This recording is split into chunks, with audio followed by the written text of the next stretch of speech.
it's me, so the other one of all Paul fans, welcoming you to Starfleet Universe on call. And happy birthday to me. Yes, it actually is my birthday. So today, of course, we have me and we have Doug. Say hi, Doug. Hi, Doug.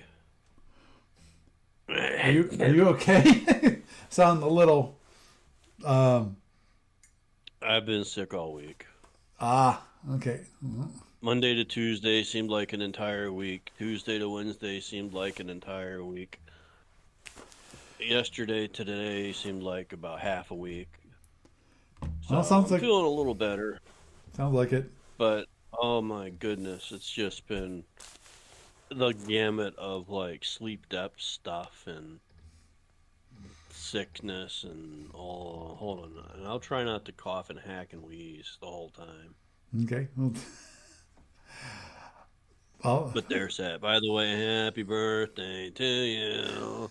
Everybody sing along. Happy birthday to you. Happy birthday, dear Paul. That's all you're getting for now. Happy birthday. okay. Thank you very much. Actually, that reminds me. Actually, I need to check my Facebook page. That's because I know that my son told me happy birthday, and I talked to him. He wished me happy birthday on the phone too. But I know that he wants me to acknowledge that I got his message and so forth. And I'm sure there's other people on that category, on that list. It is just the way it is, guys. You know, being on Facebook is not my top priority. Not on any social media is not my top priority. Most of them I've ever on social media. Well, Facebook, I do every once in a while, and Facebook has improved itself quite a bit for me, which is that they've added multiple things to my stream, which I'm actually interested in. So they've done a good job to keep me online for a longer period of time, which is cool and bad. And I have a couple other social media which I rarely check, and that's usually on a Friday night when I've got something else going on. But anyway, now to start off this week, actually starting with this week, this is going to be a new way, minor change to the format. We'll still be doing a topic or topics that we're going to discuss, but that lovely person, I don't think he gave us his name, that stopped by last week, and when it comes to answering questions, I thought about the idea of one thing I'd like to do. I still got to figure out how I'm going to do it. What I would like to do is actually create a bunch of shorts where I answer rules questions, or even if I don't have someone asking me a rules question, come up with a question that I can answer and talk about that rule. Talk about, okay, what the what's the answer to that question. So that's what I'm going to starting this week. I'm going to start doing that. This week will definitely Starfleet battles. Obviously, the one thing that will improve this, in my mind, is that if for those people who are listening, if you would be so kind that if you have a question that you want to answer, that you want me to answer, and obviously you can show up either in the chat room on Twitch or the voice chat over on Discord, and I'd be happy to talk you through it, any week. Or you can send me an email at sfuoncall@gmail.com, and I'll be happy to possibly talk to you about it via email, and even better, I would love to I'll answer the question here on the podcast, here on YouTube, and if obviously earlier in the week the better it is, because then I can prep for answering that question, anything that I need to do. This week I was going to do something relatively simple as a kind of an icebreaker kind of thing, and that is, how do HETs work, high energy turns? And that's what I want to go over with people today. Obviously, people who know Starfleet battles are going, "This is boring." You can fast forward ahead if you want to, and that is fine with me. Obviously, if you want to, you can watch it and listen to it. I will do my best to have it so this is YouTube friendly, but also podcast friendly. I know I've got two audiences here that I'm trying to help. For those of you who are not as familiar with Starfleet battles, to beginners that want to want to have some answers, and maybe I can even turn this into a short, so that I can post it up so people can actually know this. So, high energy turns, they're relatively simple. Now, there's two ways of, on a high energy turn, it requires you, let me just do this too. A high energy turn requires 5 points of warp energy. Now, you can do that two ways. One, you can pre-allocate it using your energy allocation. Obviously, for your beginners that don't know how to use reserve power yet, that's the easiest way to go. Not 5 points of warp energy, 5 movement points of warp energy. So basically, the amount of actual warp energy needed is based on 5 movement points. How much your movement point is. For example, the easiest, which is what you'll see on screen, is this is a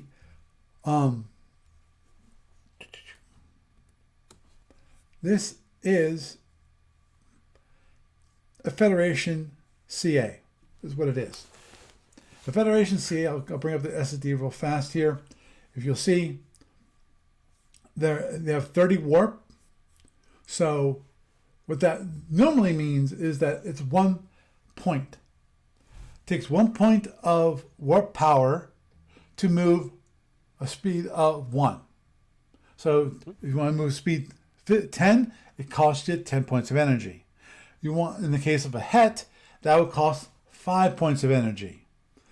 If you were, let's say, you are on a relatively small ship, like a frigate, let's say a frigate, where the movement cost is 1/2. So it costs 1/2 point of warp to move 1. So for a HET, that'd be 2.5 points of energy.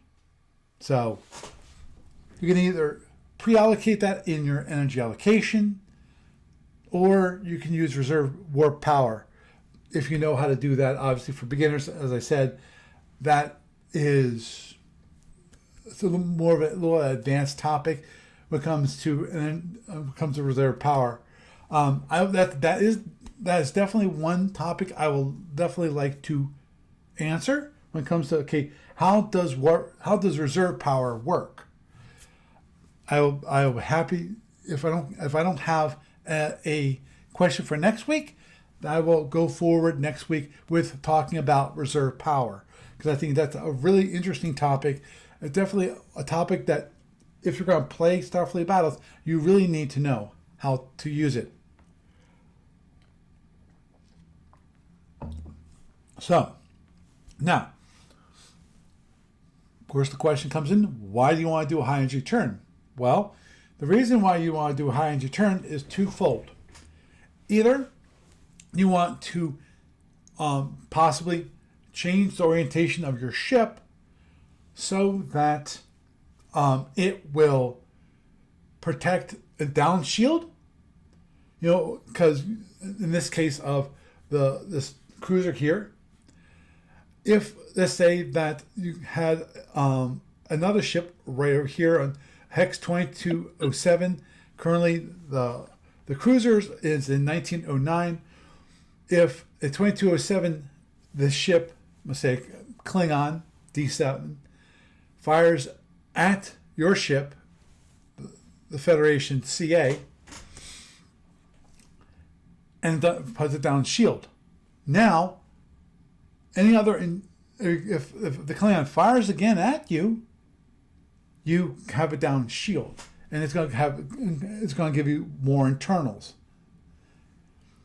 So in that case, you want to head away, or at least turn. Now the thing is, you might be required to do a HET if your turn mode is not complete.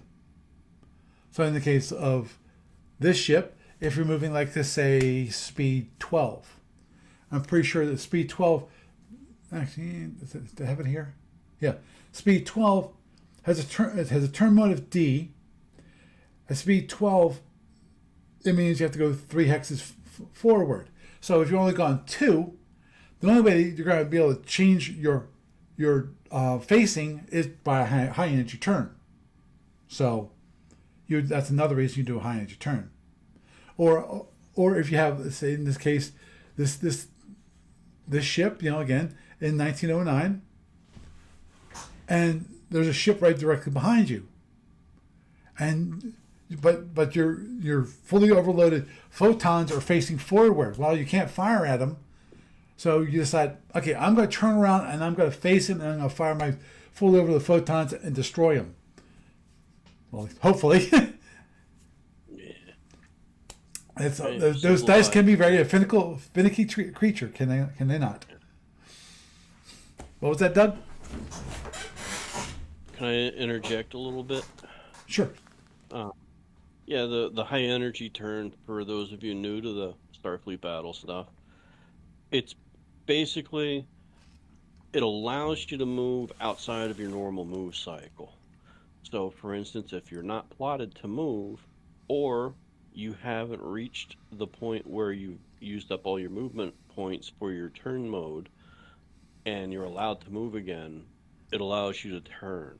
And the implication of that is that if you have it plotted, or you can use it through reserve warp, then it allows you to make either a significant defensive move or a very significant offensive move, such as putting weapons to bear, as Paul was just saying, with the 4 fully overloaded photons at point blank mode, where the Klingon opponent in this position thought he had outmaneuvered the Federation and wasn't going to eat those photons. The big thing about the HET, though, is that you generally get one that is like a checkbox on your SSD that you mark off when you've used it. Some ships get 2, depending on special rules and whatnot. And once it's gone, once you've used it, it's you can still do it, but it's not necessarily safe. So like, you have a thing called breakdown, and if you fail your HET roll, you can go into breakdown, which is very bad and often a scenario ending thing for a particular ship. The the breakdown rating for the standard cruisers, like what you're seeing here, is usually a 5 to 6, and then you have a HET bonus the first time that you use your HET of 2, which means you get 1 free HET essentially. But if you use it and then you try and do it again, then you have to roll. And each time that you break down, you get a degradation to that as well, assuming you don't get, destroyed totally before you ever get to use it again. So it's a very, very interesting and significant tactic. It's one of the ones that you pretty much must learn, not just to necessarily use it, but to defend against it and to be ready for it. When you're tracking how much power your enemy has used, you'll be able to tell if they can hit back at you or not within a particular turn.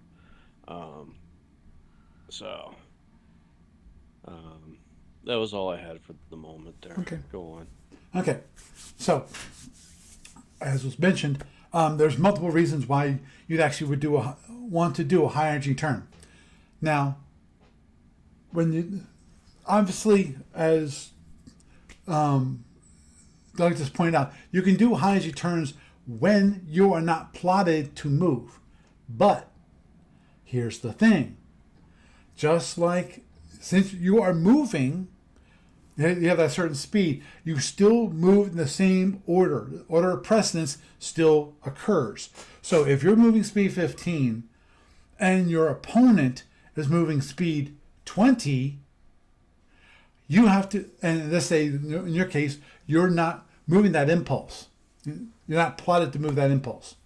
Well, if you want to do a HET to change your facing, you must announce that before your opponent moves.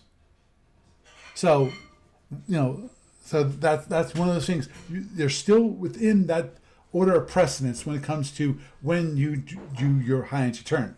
Now, as was pointed out, when it comes to high energy turns, you have a breakdown rating. Depending upon the ship you have a breakdown rating. Can be anywhere from good to really bad. You can have as this one, the cruiser has a breakdown rating of 1 to 4.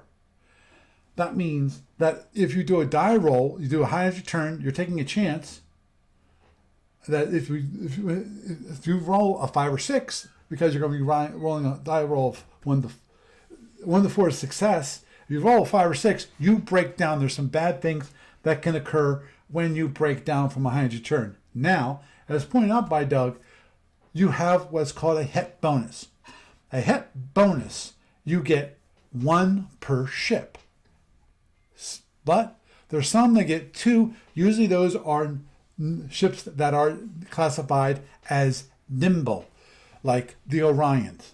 A lot of the Orion ships have 2 HET bonuses, which is so that in the case of a breakdown rating of 1 to 4, in the case of this ship, you have the HET bonus, which is +2.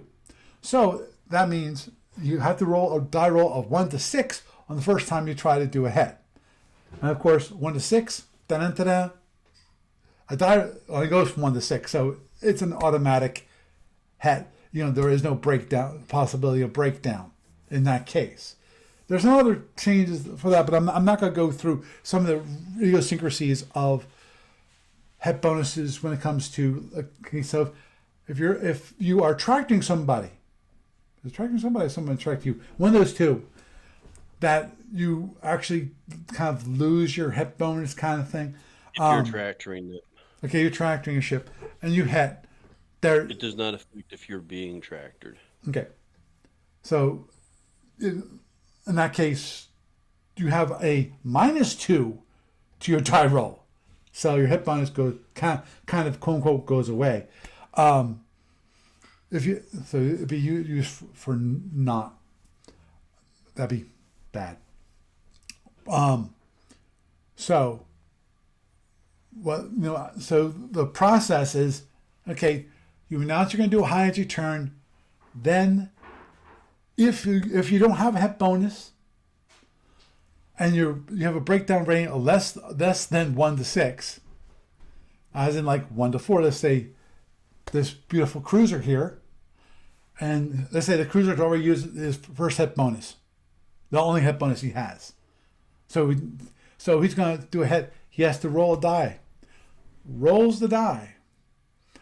And if he rolls a 1 to 4, yay, he's successful. He's allowed to HET.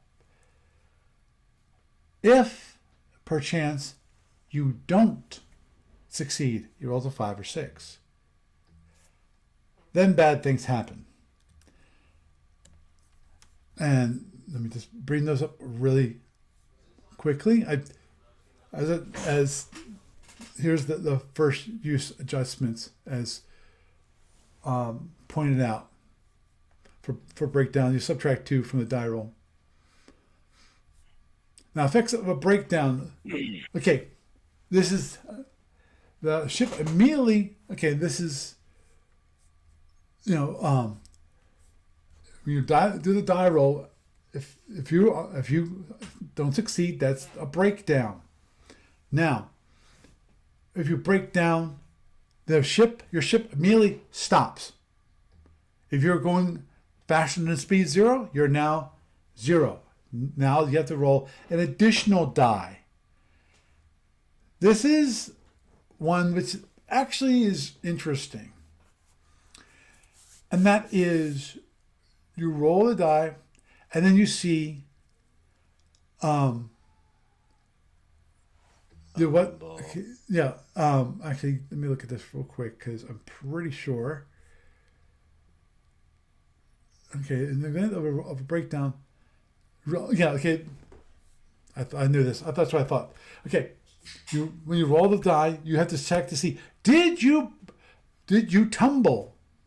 And now this is commander's level, so this is not beginners. Okay, I'm pretty sure. Let me just double check one thing real fast. Yeah, this is commander's level versus advanced level, and that usually people go basic and then go all in. This is commander's level rule, which is in the event of a breakdown, you roll one die. If the result is a 1, that ship doesn't stop. It continues to tumble, which means that the ship continues for the post breakdown period, moving in the direction and speed that it was moving before it attempted to do the HET. So if you were going direction A, you continue going direction A. But here's the problem.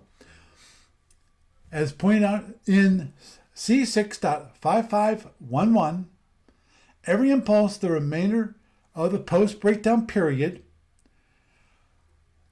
during the final function stage of the attack activity segment, you roll one die. And then that die roll, you then turn the ship to face that die. What that die roll is. For example, so if you have a die roll of 1, that's A, die roll 2, that's B, 3, C, and so forth, all the way going around to F, which is, of course, 6. 6 is F, direction F. And previously spotted speed changes during this period are completely ignored. So if you had a midterm speed change plotted to reduce your speed, nope, you don't. You keep going that same speed. Which in some cases is a good thing, a lot of cases it's bad. Because you're tumbling off in the direction you don't want to be going to, spinning around. You're tumbling. You're just basically out of control. Yeah, you're completely out of control. Now, if you don't tumble, which is say, yay! Because tumbling can be really, really bad. So if you don't tumble, you then stop dead, as I pointed out earlier. Then, there's a post-breakdown period, which is for the next 16 impulses. In which case, the ship cannot move. If it's over a turn break, you still can't move. That gets really crazy when it comes to the post-breakdown period. Okay, and now as mentioned, next turn extends speed 0. Now, what happens when you break down? The result is 1/3 of your crew units are killed. They're dead. They're dead, Jim. Every 5th warp engine box is destroyed, round fractions down when calculating those losses. This is distributed evenly as possible between the ship's engines. Odd points are distributed by the owning player. So if you, if you have a small amount of engines, you might actually have to take 1 point on one and 2 points on another, and then you can decide which one you want that applied to. Then also, you have 2 internal damage points. And this must be rolled on the deck.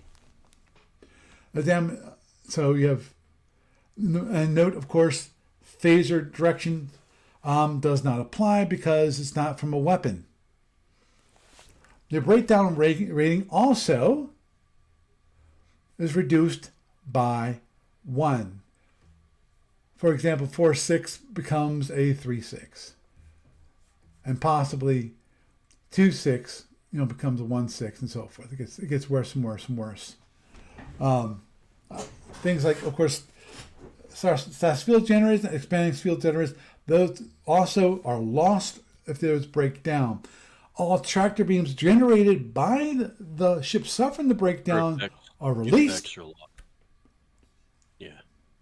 So that's, and of course, like if you have an ESG field up, it goes away, but your ESG is still there unless it gets damaged. Right. So. Right. And also, no deck cruise activities. Now, obviously, for those of you who don't know what a deck crew activity is, a deck crew activity would be like preparing, if you had landed a shuttle, the deck crews have to prepare to, if you want to relaunch, you have to relaunch it. So any launches might be delayed because of that. Of course, there's other deck crew activities. If you have fighters, those are like loading drones onto a fighter, or I think that things like that. And then of course,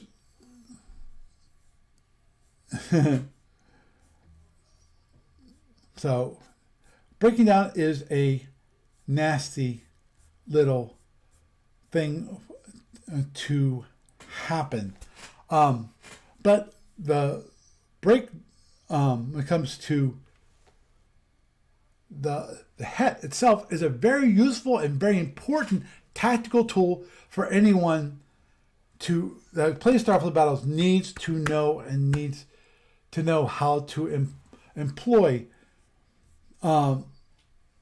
Obviously, especially if this is your second or third HET for the game, which is if you're going that far, you really need to rethink your tactics.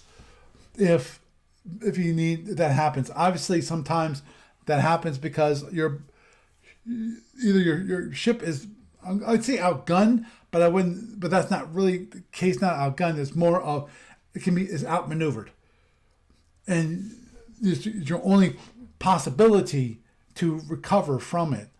But obviously, the HET can be great, or it can be really bad as the breakdown is. Now, just a reminder for the thing, which is, of course, non-ship units, specifically like seeking weapons. One thing is that, as pointed out here, you can't have a seeking weapon make a HET for no reason. Because the one thing about seeking weapons, when they actually make a HET, a drone, a plasma, they do not move. They might be like a plasma might be moving speed 32, but even though it moves every single impulse, when it makes a HET, in which what might be required to keep the target within the FA arc, or at least FX arc, because of if it's an FX arc, it's still not required to HET, but you can HET if it's out of the FA arc. It doesn't move; it stays in that hex. And then, of course, after, I forgot the one thing to mention, which is for ships, after you do a successful high energy turn, you have post-HET restrictions. And this is one thing you need to keep in mind immediately. During the impulse that the ship performs a HET, and for 1/8 of a turn, that's 4 impulses.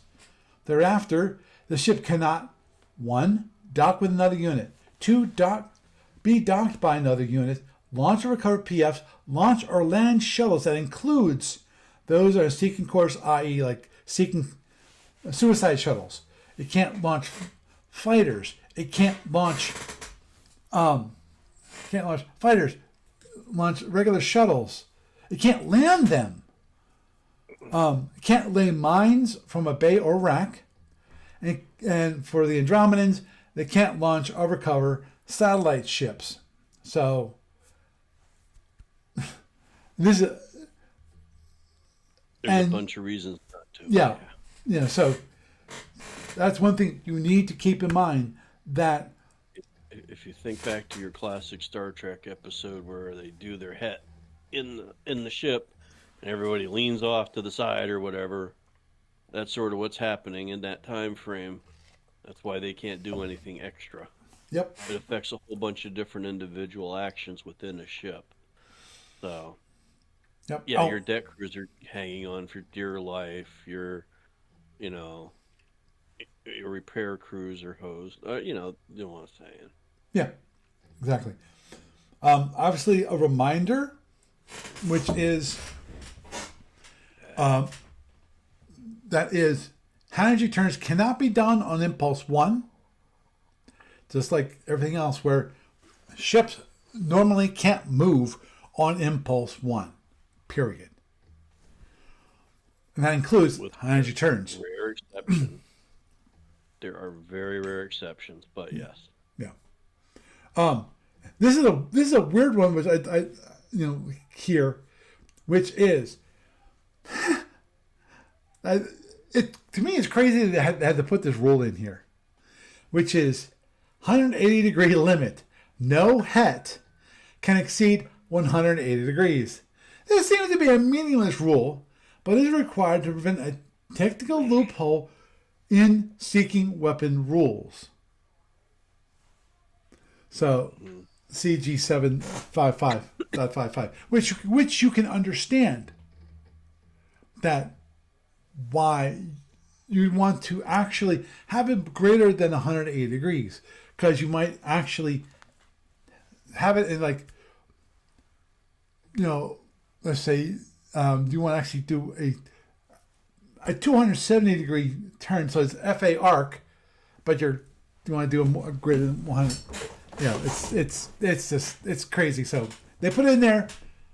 As they said, it might seem meaningless, but it's not. And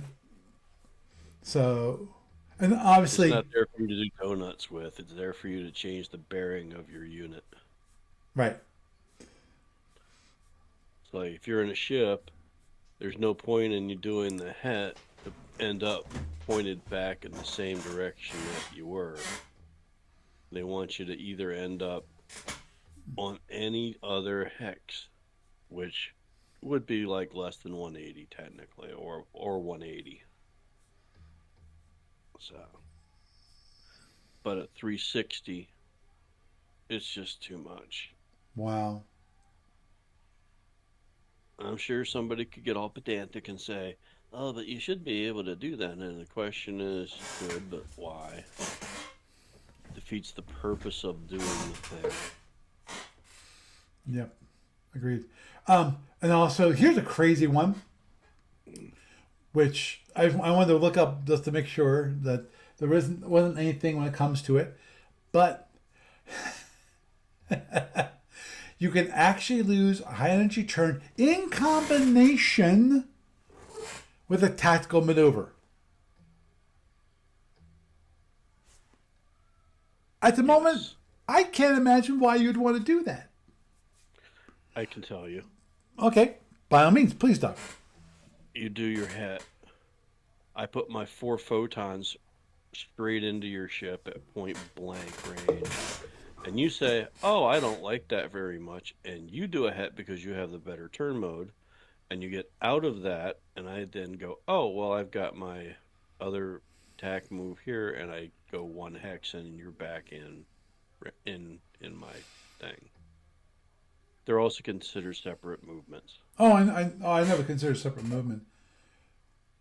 I'm just trying to figure out. I'd have to look up the impulse chart. Not impulse chart. I mean the impulse segment chart, because I know that obviously, if you are able to do a tactical maneuver, that means your moving speed 0. Right, an attack move comes last anyways. Right, attack move comes last, and so does. And since you're moving speed 0, you also move last. And it comes to order of precedence. You Now, would be moving at a speed of 1, though, because you're using your warp power to move. yeah, but hets are not considered movement. Correct, but they take warp movement power to do it. If you plot your HET as part of your normal movement, then you have less movement. While it's not considered technically movement of its own, it's still movement of a sort. There's a Okay. difference. Okay, I just realized the technical situation where this might occur. If you have two people who are both doing or both moving speed 0, therefore both of them can do tactical maneuvers. If you do a HET first, which comes before tactical maneuvers, then your opponent reacts to that by using a tactical maneuver. You can then do a tactical maneuver in reaction to his reaction. Wow. Yeah, good luck with that. If you're in that spot. Yeah. The plus side is that if you're in that particular spot, by that point, you probably aren't worrying too much about what it takes to blow up your opponent and vice versa. Yeah, my guess would you'd be at that point protecting a. As a matter of fact, at that point, you might even be asking the question of why are you plotting ahead? You could use those 5 points for something else, like having shields up and stuff.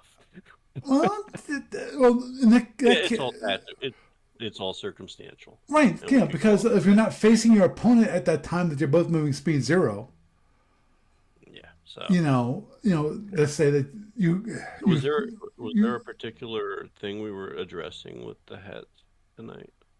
the Like, was there a question? the I well, Doug, if you did, I think you might have missed it, which is the whole idea I might have is missed it. this is the way the new format's going to be, which I'm going to be answering a question at the beginning of the podcast. Gotcha. And the question was, what about hats? Yeah, how do hets work? Oh, okay. So So, I figured I would go gotcha. through that so that those beginners who don't know the rules would have a reference on how to use high energy turns. Okay. And I'm hoping to do more of these. And as I mentioned earlier, Now, do you think we pretty much answered the question there? yeah, agreed. And Okay. what I plan on doing, if I don't hear anything from anybody else, I have a question, which I mentioned, send an email to sfuoncall@gmail.com. I will, the next week will be about reserve power and how it works and how to use it.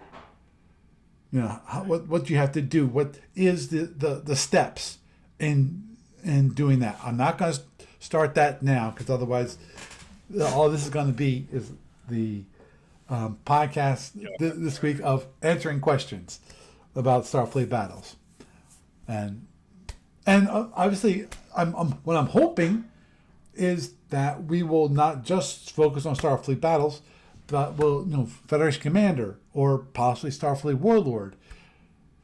Stephanie, I'll try.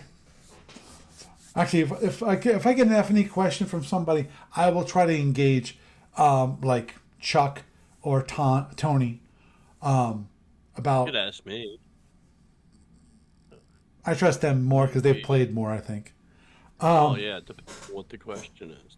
Yeah, or I could ask Steve Cole because, Lord knows, he likes Federation Empire. He liked that a lot. But I'm also right here. Understood. How many games have you played? Quite a bit. I played a good bit of that back in the day, just not recently. Right. Well, That Because is that gonna. the player base for that is even smaller than, yeah, SFB. Oh, understood. And the reason why I ask, because obviously the big issue might come in when it comes to Federation Empire is, since you haven't played it for a while, have those rules changed when it comes to answering that one question? You know. Yeah. Oh, who knows? Oh yeah. Ah, Oh yeah. Agreed. And that is the key thing. Who knows? I don't know. And this is, let's assume we get an F&E question. We'll have to. I sincerely doubt that you will, Me too. but I agree. But if there are people out there, please send your questions. So move onward and forward to the topic. Actually, I had a thought this week, and I just wanted to go through it.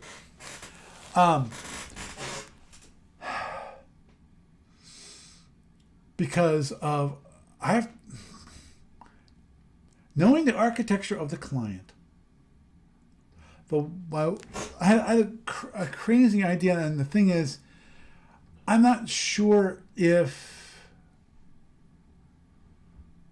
I can, if I'm able to do it, whether if I could just do something relatively, I don't know, closer to what you were explaining last week, which is the ability, as most new games these days, they actually will, for a beginner, they will kind of have a kind of quote unquote tutorial, a walkthrough with you. They go step by step with you. Okay, press this button, press this button, press this button, press this button, enter this into the field, select this, that kind of thing, and yeah.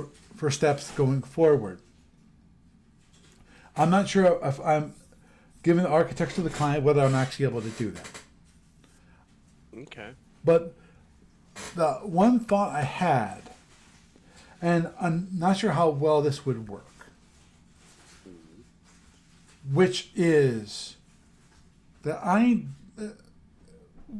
weird idea. And I'm bringing it up just because I want to possibly work through it a little bit, maybe get your input on it, which is the idea, which is kind of crazy because of we got all these AIs and so forth, and the whole idea of a chat AI, and the hold on for a moment. There, need to clear my throat, and I didn't want to blow out everyone's eardrums. And that is to have a box, and the idea would be that the title of the box is "What do you want to do?" And then you would put in this little chat box what you want to do. In case I want to add a I want to add a piece to the game, and then it would go and highlight that, okay, press this button to add a piece, or I want to turn my ship right,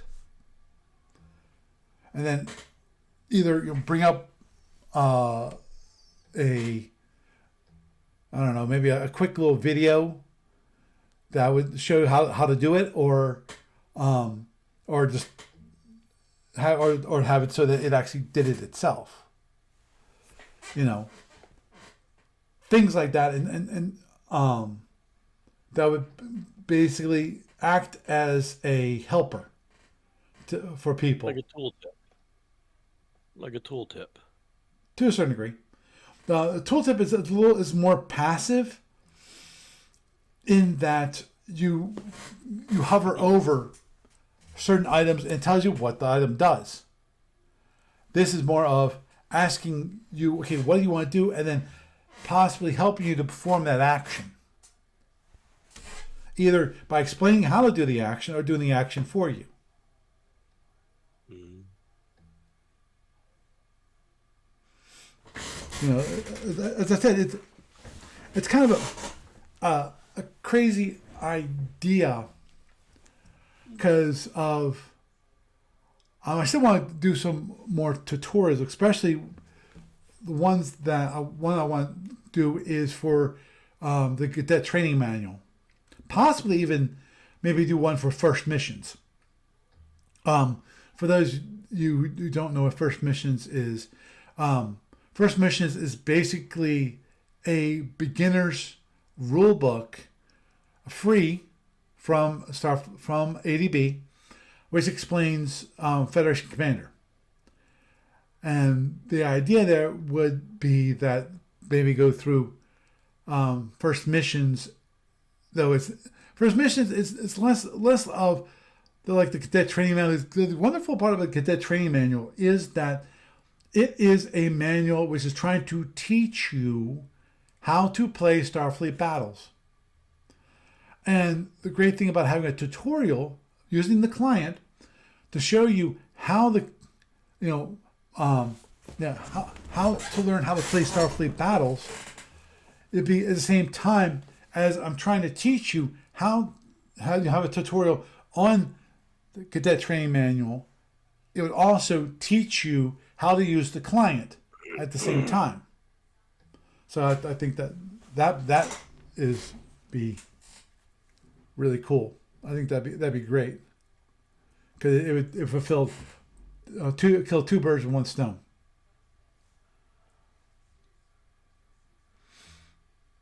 Now, obviously, I would really recommend like anyone else because here's the thing that I know, which is when it comes to learning, everybody has their own way of learning. Some people, it is they learn best by listening. Some people learn best by reading. Some people learn best by watching videos. You know, obviously, at some point, the rubber hits the rails, and you have to try to do what has been explained to you.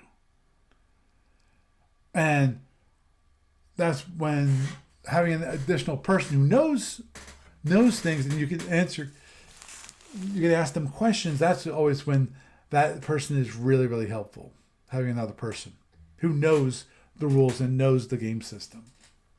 But Starfleet Battles Cadet Training Manual was created in an age, it's kind of like today, in that the idea was that for someone could just pick it up from the rack, wouldn't cost that much. It doesn't cost nearly as much as Starfleet Battles itself, and you could learn how to play Starfleet Battles by yourself. You wouldn't need anybody else, and it took you step by step through the process. Mm-hmm. Which is I thought was an excellent thing to do. Obviously, currently they don't have one for Federation Commander. They have First Missions, which is basically a trimmed down version of the rules. That's what basically it is. I know that obviously for Federation Commander, there actually is rules for a robot player. So implementing the robot player would be, I think some people would really like. We've got some of that already built into the client. The tough part, obviously, is connecting it all up so that the game itself that information can then be brought into the robot engine, and so it knows where you are, where the pieces are, and so forth. So that's the one piece that's currently missing, that interaction between the two. Because I forget who was it that actually implemented that. I forget the guy's name. He's one of the people that's helped me with the client over the years. But he helped me out and then poof, disappeared. But I appreciate every one person who's helped me with a client and continue to help me with the library. Fred, I'm sorry, Frank LeMay, Matt Potter, um, Matthew Potter. There's another guy, a new guy. Um, so that help out with that. So anyhow, I thought it's an interesting idea. I haven't fully fleshed it out. How that would work. But anyhow, now when it comes to gamers, yeah, obviously I slacked. I'm sorry. I meant to put it out last weekend and I did not. Uh, okay. Forgive me, a great and mighty one. Uh-huh. So, when can you have a schedule to me of what you want to do? Just write it out. Okay. Pull up notepad, write out this time, this that time, that time, and copy and paste into a message to me. Okay. Let me actually do some real quick. Do. I am sincerely concerned about turnout. Understood. Trying to lower the cost, and the venue told me that no, it's either I cut Monday out or I leave it there. And it's like when I asked about it online, there's a handful of people saying they like having Monday because that's their day, and some of them can't make it Saturday, and that's their quiet time for the small group of us, and so forth and so on. And I'm like, yeah, like like I tried talking to the venue about asking if they would just gutter half the room and charge us less, and they're like, nope. I'm like, so I might try and talk to them tomorrow. I have until the 12th of February to make my final decision on that part. Mm-hmm. But the D&D people have talked to me a little bit, and their big group that turned into a very small group this summer Mm-hmm. has basically, I'm not sure if I mentioned this before on the podcast or not, but what they were doing, the new owners of D&D are talking about coming out and doing a new version of it. And they're all waiting to see what comes out. And in the meantime, they're not doing anything. So for us, that's a horrible thing. I sent them a message and said, okay, well, if that's the case, would you consider doing something different?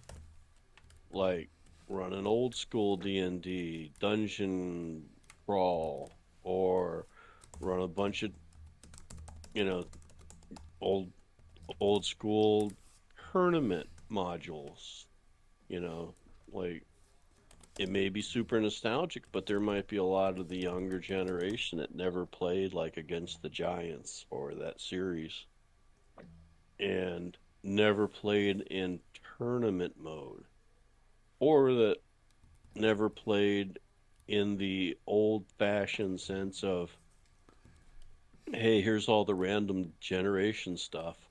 We'll just randomly make a dungeon, and to do a dungeon crawl with. So that have never played the original old school game of get in, get the treasure, get out kind of thing.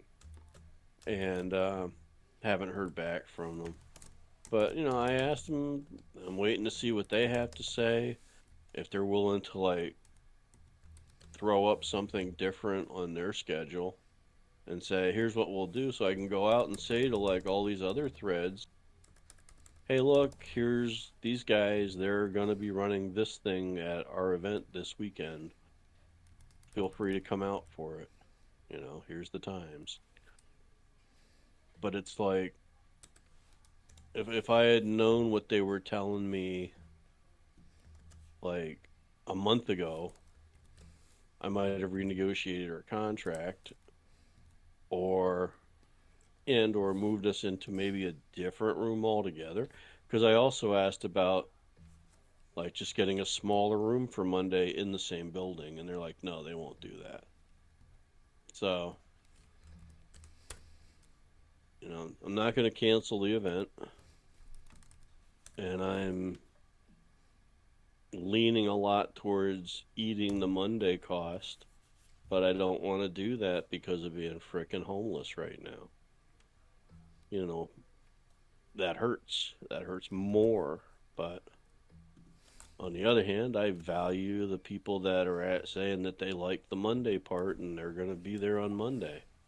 And what would really suck is if I take the Monday part on and then all those people decide they're not going to come because they change their minds. I don't know.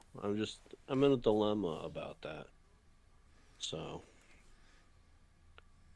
so there's that. It's not exactly the most positive, endearing news. Um, um, what else? And that's just on top, and that's all that information started like late last week and into being sick this week. So, trying to fix it, trying to adjust it. We'll see how it goes. Um, Barry might make it on Sunday. He might not. Uh, I don't know. We'll see. I suspect if Barry makes it on Sunday, he'll be there Monday as well. Mm-hmm. But yeah. So, uh, yeah, please give me your schedule. I will not that I've been asking for it for I don't know since last year or sometime, but Yeah, there it is. it is last year. Only every time we've had the podcast for the last for forever. So, oh, there was something else I wanted to mention. I can't think of it now. Don't know. So, any rate, Farm Show Week was this week. Yes, it was. One of the yeah, the kids participated. One got a first place in the cooking category Mm-hmm. for his like meringue dessert thing, and Cool. then the other one got a placing in photography. It was like a fifth place, but Mm-hmm. so there's that. Awesome. Yay! I did Actually, not go. the funny part was that the place I go for milk and eggs, they're kind of organic, is what they are. That's why I we go hope so. there. And the person who is manning the store, actually, they went to the farm show, too, this past week. Hmm. Though, so I thought that was kind of interesting that they also went to the farm show. Oh, it's awesome to go to once in a while. It's just I figured the walking around would kill me right now. Hmm. So, Yeah, I'm glad you didn't go. Sounds like you. dude, I've Also, been you like, you might be a typhoid Mary, you know. well, there's that. I don't know if I'm infectious yet. I doubt it. It's been a few days since this crud started. And it's not like I'm hacking and wheezing too much. It's just run down. So, I don't know. We'll see. But it should be fine for gamers I'd be totally over it by then. Yay. On the other hand, if I'm 6 feet under, just run gamers for the last one and give them the proceeds from whatever than the door and done with it. So Well, I I'm hoping that that is not the case. That's not the case. I got I have enough people that I pray for the pose of their souls at this point. I don't need another person added to the list. Come on. it's all good. Yeah, I got not much else there. It's like, when do you want to come down again and get something done? Like, I'm thinking next uh, weekend. next weekend. Okay, Yeah, that would be awesome. yeah, because I did not get my homework done. And definitely I wouldn't want, even if I did have my homework done. I'm heading out with my family to dinner on Saturday, and then of course Sunday is my Franciscan, so that they take the whole day. They take over the whole day, starting at 1. We end up we're done by like 4. So I get home. It's like time to start supper. Yep, yep. Totally got it. Okay. Okay, well, with that, we'll wrap up for the evening. Doug, it's been wonderful having you around. You get well. Thanks for having me on. You're welcome. You're welcome. Have a good night. So, wow. Oh, that's what that was. Okay. Sorry. Finally got to see the chat from last week. I didn't realize that you actually can put chat in the voice channel. So I was like, oh, wow. Okay. I'm not used to Discord. Give me a break. But that definitely did not expect it to take as long as it did to answer the question. But that might actually be the case. It'll take somewhere between 20 minutes to half an hour, so that's a good part of the podcast. So with that and one topic, we have a podcast. So with that, I'm Paul Franz, and I bid you a good night.